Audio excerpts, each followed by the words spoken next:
Fala pessoal, estamos aqui para mais um vídeo. Meu nome é Arthur, eu sou analista de valores imobiliários e hoje a gente vai falar sobre o Santander, resultado do Banco Espanhol Santander. Um banco assim, de verdade, eu acho o Santander meio injustiçado, tá? Porque o que ele entregou nos últimos anos, entregou um resultado tão bom ou melhor do que os bancos tradicionais aqui no Brasil, né?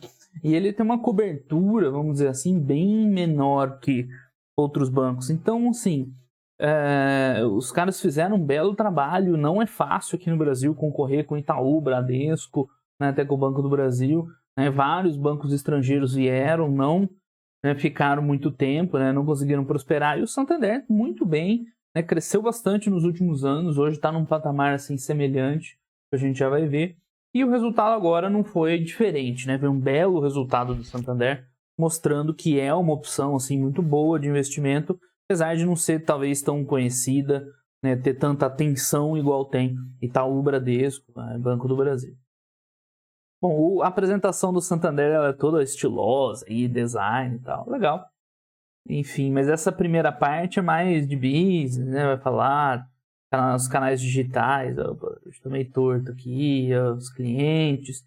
O que nos interessa mais são os números, né? Os acessos. Destaque aqui, né, para o digital, está digitalizando como todos os outros também, né? 2 vezes mais, né, vendas ano contra ano. O que mais que tem de bom? Né? Crescimento no número de clientes, legal. O NPS, não lembro do patamar de NPS para banco. Não é dos mais altos, mas para banco é capaz de estar bom mesmo. Né, mostrando os clientes e o número de produtos, né, que cada cliente tem aderido. Tecnologia, isso é um ponto importante. Eu vejo muito de quem é da área, assim, muitas críticas à parte de tecnologia desses grandes bancos, que é muito atrasada, tinha muito sistema legado, né, que não é ágil o suficiente. Eu sei que lá o Itaú estava investindo muito nisso nos últimos anos, em modernizar lá todo o back-end dos caras lá, colocar na nuvem, e o Santander, pelo visto, está bem adiantado nisso, né? Boa parte das operações em cloud, deve ter dado uma modernizada, que isso facilita muito, né, posteriormente, a implementação de novas coisas, a atualização. Então, né, pelo que eles passam aqui, a gente não está lá dentro para conferir, né, o banco está bem de olho nessa parte de tecnologia para dentro do banco, né, não só para fora para atender os clientes. Vou falar mais de pessoas, coisa interna, sociedade, ESG, valores, liderança, né? Eles têm destacado a liderança no atacado. Isso aqui é interessante também, né? Já que os grandes bancos, né, sempre, né, foram muito fortes no varejo, né? Pelo visto eles têm uma visão mais de atacado. Então, assim, para investimentos no exterior, infraestrutura, agronegócio, né? Já que o BB reina sozinho no agronegócio, o Santander sempre, né, trabalhou um pouquinho lá, renda variável. Aí já dos outros também então, né, principalmente o Itaú, também é um bom banco de investimento. Mas é isso, né? E assim, foi saindo do padrão que ele conseguiu competir com os grandes bancos no Brasil, né, chegar num nível semelhante. Então aqui chegamos nos números, finalmente é o que nos interessa, né, para analisar, e os números são muito bons, né? Então, em termos de ROI, que é o retorno sobre investimento, é uma das principais métricas para bancos, tá? Porque para banco acaba que o patrimônio líquido assim, é mais previsível, né? Eles estão com o ROI acima de 20%, que é muito, muito bom, né? Então, a gente vê, esse é o ROI anual, tá com cara, né? Um design meio diferente, 2015, 16, 17, que era um patamar bem baixo, né? 12, 13, até para... Assim, para o Brasil é baixo, até no exterior a gente vê bancos mais rentáveis. E aí começou, 16 já é bem bom, 19, acima de 20, pessoal, tá um alto nível de rentabilidade. Então, o Santander faz 2, 3 anos que está no nível de rentabilidade, né, de topo. Assim, difícil achar no mundo bancos que têm essa rentabilidade. O Santander aqui no Brasil, né, lembrando que o Santander matriz, né, é um banco espanhol e tem aí, né, unidades no mundo inteiro, mas no Brasil é um banco com retorno, né, dos melhores do mundo. Tá? Da mesma forma, o lucro líquido vem subindo, né? O lucro líquido é o numerador desse quociente do ROI. Isso.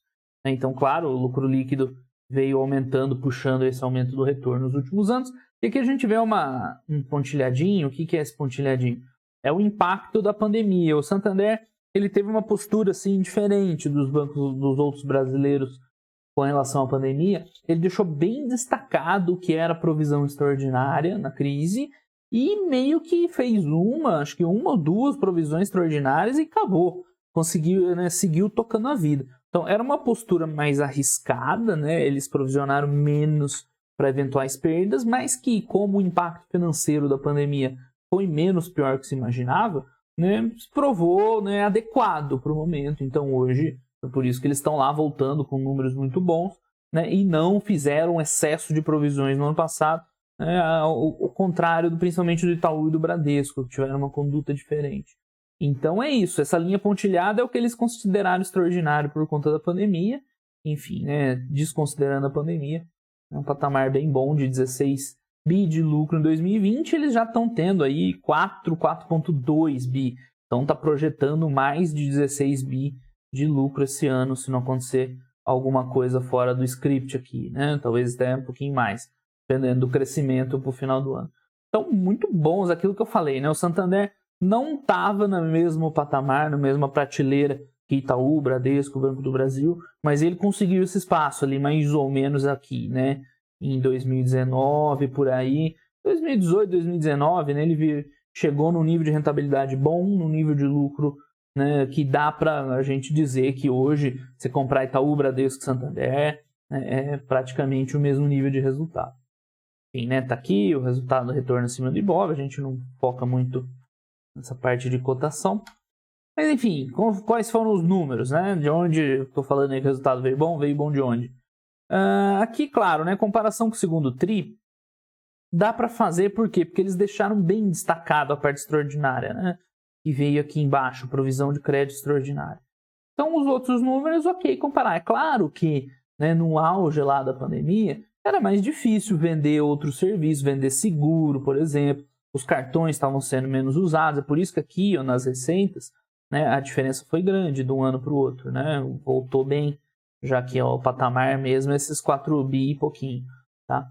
Mas, enfim, a provisão extraordinária mesmo, eles destacaram no balanço, então a gente tem aqui um lucro ajustado, né, sem os efeitos da pandemia. Mas o fato é que a margem continua bem, né, continua sólida, na casa dos 13 bi. Claro, é isso que eu falei, mesmo não sendo o impacto da PDD direta da pandemia, é mais difícil fazer negócio nesse ambiente, então, normal, né, tá aqui, não tem, né, a gente vê, não cresceu muito, diminuiu um pouquinho, mas isso é absolutamente normal. As comissões, mais conhecido como receitas, né, isso aqui, geralmente no banco, tá receitas de serviços, né, nos outros bancos. Nossa, letra cursiva aqui quase ficou bom. A gente costuma ver nos outros balanços como receita de serviço. Muito bom, né, retornando aí para um nível bem rentável. É isso que eu falei, ano passado, tava difícil, não era só, né, a questão do crédito, né? Cartão de crédito caiu muito o uso, era mais difícil vender seguro, né? Receita. Depois a gente vai ver uma tabelinha lá dos serviços, o que voltou bem, né? Então, muita gente, erroneamente, aquele perigo da análise superficial, né, que eu sempre falo nos vídeos. Muita gente viu isso aqui, a queda nas receitas, né, no meio da pandemia. Esses bancos grandes estão perdendo para os digitais, né, estão perdendo espaço. Mas era um impacto da situação econômica, já está voltando bem, né, na verdade. Então, enfim, né, cuidado com a análise superficial. Você vê caindo, né, o pessoal, você tem que olhar o número e tentar entender o que está acontecendo na realidade. O pessoal faz o contrário. Tem uma tese, acha que os bancos digitais vão derrubar os grandes bancos e aí procuram nos números uma justificativa para aquilo, tá? Não façam isso, por favor. Então, enfim, a receita total, que eu já rabisquei tudo, mas já veio um pouco melhor. A PDD normal, tá? Aqui a gente está falando da ordinária, sem contar nas provisões extras por conta da pandemia, também em linha, como sempre foi. Despesas, a gente já vê depois em detalhes lá, bem controladas. O resultado é um lucro, né, muito bom, antes de impostos, desculpa aqui, lucro líquido, tá? Muito bom, o maior da história, salvo engano aqui.